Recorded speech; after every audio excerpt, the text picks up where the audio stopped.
Hi, this is Marissa, and I want to talk to you about how to motivate yourself. We're now in a very interesting time when many of us are safe at home. I'm not saying stuck at home or trapped at home or cooped up at home. I'm saying safe at home because it sounds like a nice word, doesn't it? I'm safe at home. Stuck at home, cooped up at home, imprisoned at home doesn't sound quite the same thing.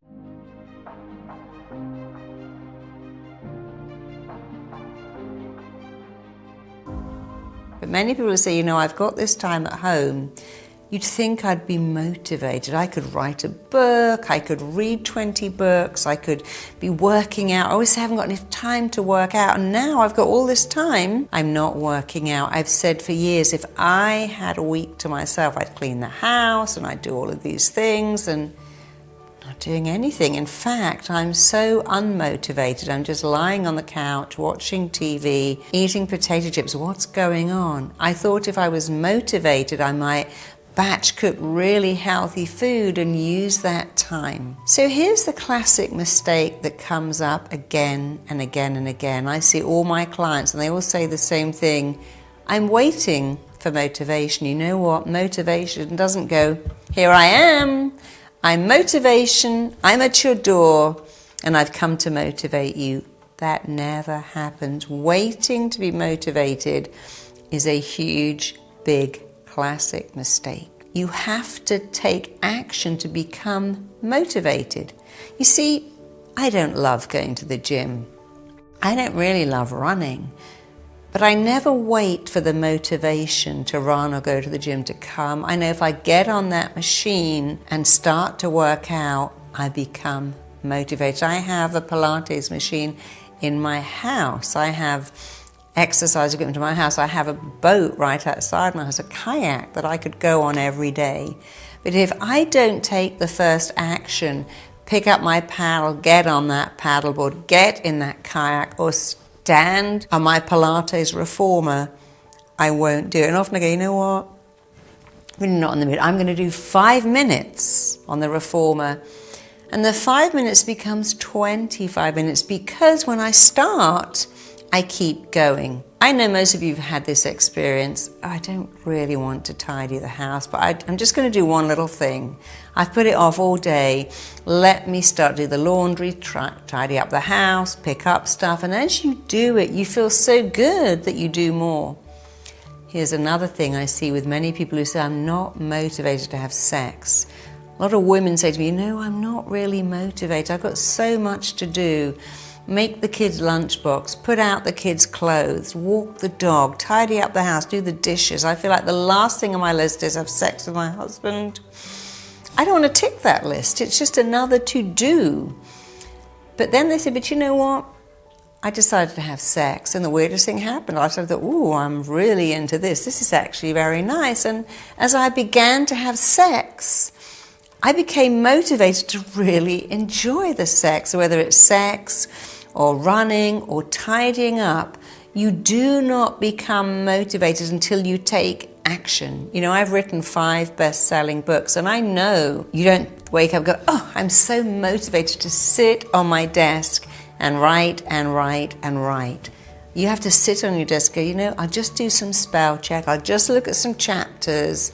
I just do that. And then what happens is because you are taking action, because I'm taking action to just think, I'll just spell check and grammar check and look at the layout and the formatting. And as I do that, I suddenly become so motivated to write more. So if you want motivation, never, ever, ever wait for it to turn up at your door or in your living room, indeed in your bedroom or in your gym, because it won't. But when you take the first bit of action, suddenly you are motivated. Motivation begins when you take the action that you don't want to take. It's fine to go, I don't really want to go to the gym, but I'm going. I don't really want to clean up my house. I'm doing it. I don't want to go through these emails or do my taxes or write out this speech, but I'm doing it. I'm not even in the mood today for sex, but I'm doing it anyway.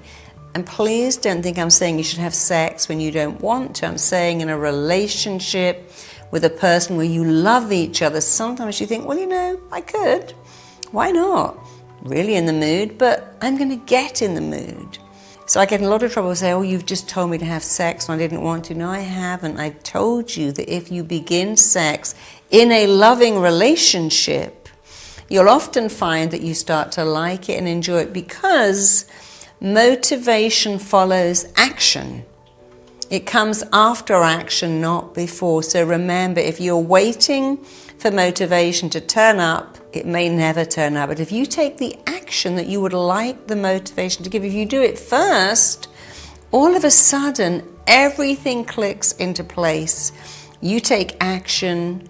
In taking action, you become motivated, and then you keep going. We've all done this. Suddenly I thought, well, I'll just do 10 minutes of stretching. I've been working out for an hour. I thought I'd just tidy up one drawer. I blitzed the whole house. Suddenly I'm motivated to really work on my business, work on my website, call my clients, do things, because instead of waiting for motivation to appear, I took the first steps.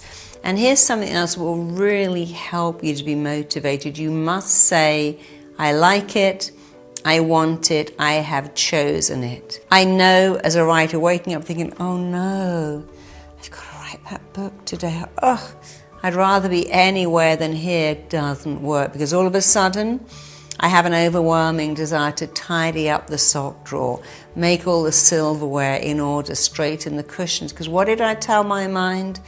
Oh no, I don't want to do this. My mind's job is to do what I tell it and to take me away from what I tell it I don't want to do. So I get up and go, I love writing. I want to write. There is nowhere I'd rather be right now than writing this book. I recently met a runner and he said, you know, I run up this hill every day and I always hate it. And at the end I go, I can't take another step. But then I started to listen to you, Marisa. I started to go, I love running up this hill. I adore running up this hill. It thrills me. What was amazing is not only did he run up that hill, he ran down and up again. He said, I used to dread the count of 100 to get to the top of the hill. Now I'm getting up to 200. And I know the same thing when I'm working out. I go, okay, I've only got 20 sit-ups to do. And I think, I do another 20 now. I've only got 15 lunges left. And as I get to the last one, I think, well, why don't I do another 15?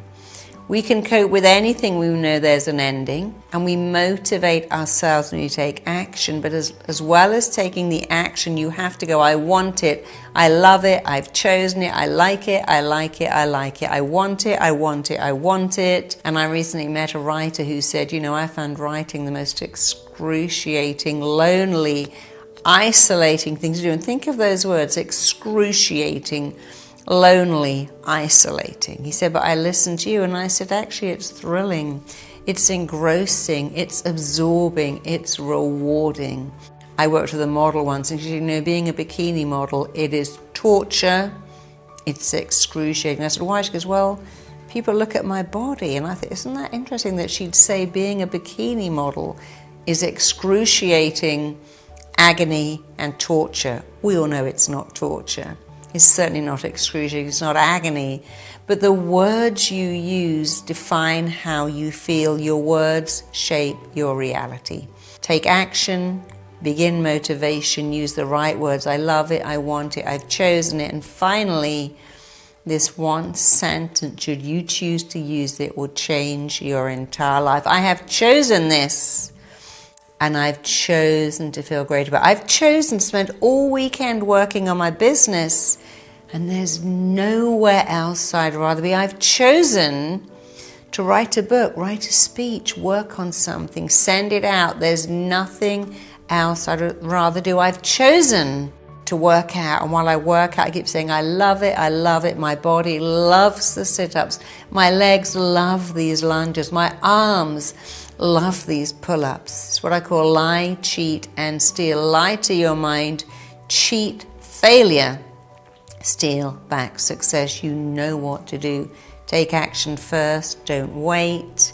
Use powerful, exciting words. And finally, if you know someone who's going, oh, I've lost my mojo, my get up and go has got up and gone, share this video, share it, like it, subscribe it, and finally, please tell me, how can I help you more? What can I do for you that will help you? You know, if we all had motivation, our life would be amazing. And you were born with it. Children are motivated.